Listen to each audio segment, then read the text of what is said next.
Good evening, folks, and welcome to the Horror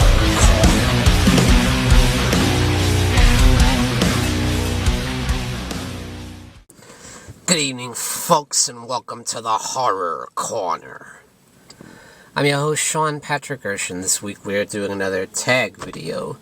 This is the 3 from the Grave tag. And that is the new 3 from the Grave, which is Mr. Movie Massacre, Random Ross from Random Horror, and Macabston Productions. So they have come together to bring you the 3 from the Grave tag. And they ask 5 questions, all horror related. Number 1 is a film you would recommend to someone just getting into horror movies.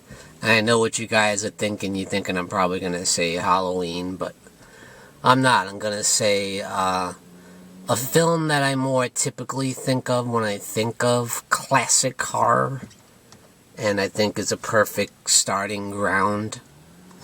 Night of the Living Dead, the original 1968 version from George Romero. I just think screams classic horror when you watch it, especially that score. It's so pulse pounding and loud. It's such a classic horror type score, and you get your first taste of zombies. You got blood and gore in there. It's scary. It's got a great claustrophobic feeling. You got all these zombies surrounding this one house with these people trapped inside trying to survive, you know. I just think that's a perfect starting point for anyone just starting to get into horror. Number 2, guilty pleasure horror movies that no one would believe you love. Believe it or not, I love Halloween 5. Halloween 5, the most despised, one of the most despised. Probably more people hate Resurrection, but Halloween 5 is definitely not loved by people. Fans and critics alike. And I'm going to say Bride of the Monster from Ed Wood.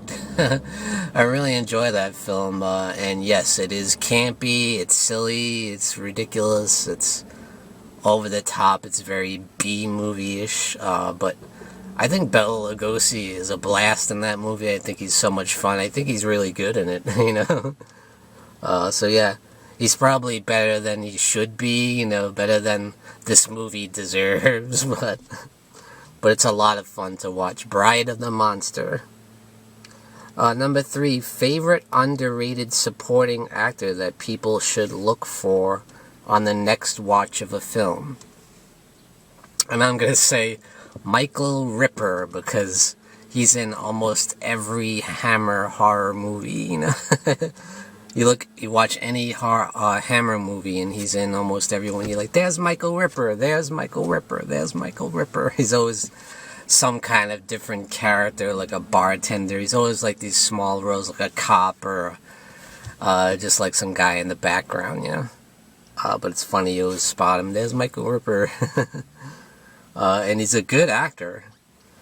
Yeah. So look for Michael Ripper when you watch a Hammer movie.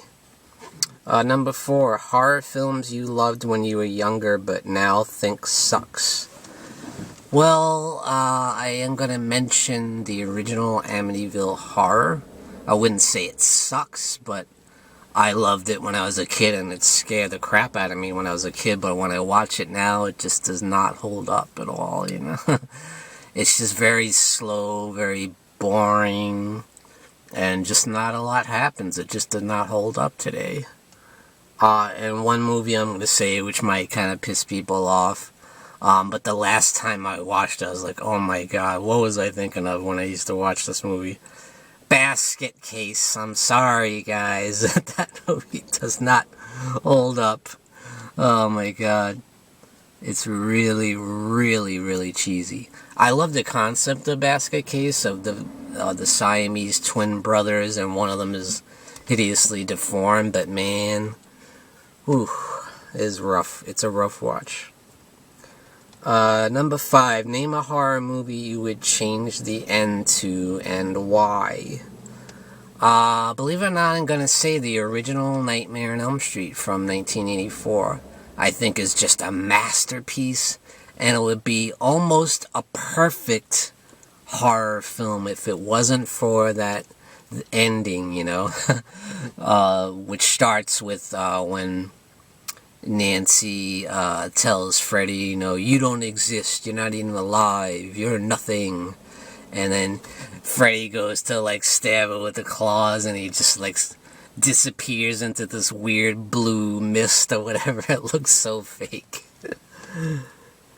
And then when Nancy goes outside the house, all of a sudden she sees that all of her friends that died in the movie are alive, and they're all in the car waiting for her. And then Freddy's hand comes out of nowhere and grabs the mother and pulls her through that tiny little window in the door that's definitely not big enough for a body to go through, and it looks so fake. You could just tell that it's a mannequin. It's so bad. And it's like, man, this movie is so good. It's so great. But if they just fixed that ending up, if they just spent maybe a little more of the budget there, you know, it could have been so much better. It's not even so much what happens, it's the effects in those particular scenes just don't hold up. Alright guys, that is it for the 3 from the grave tag.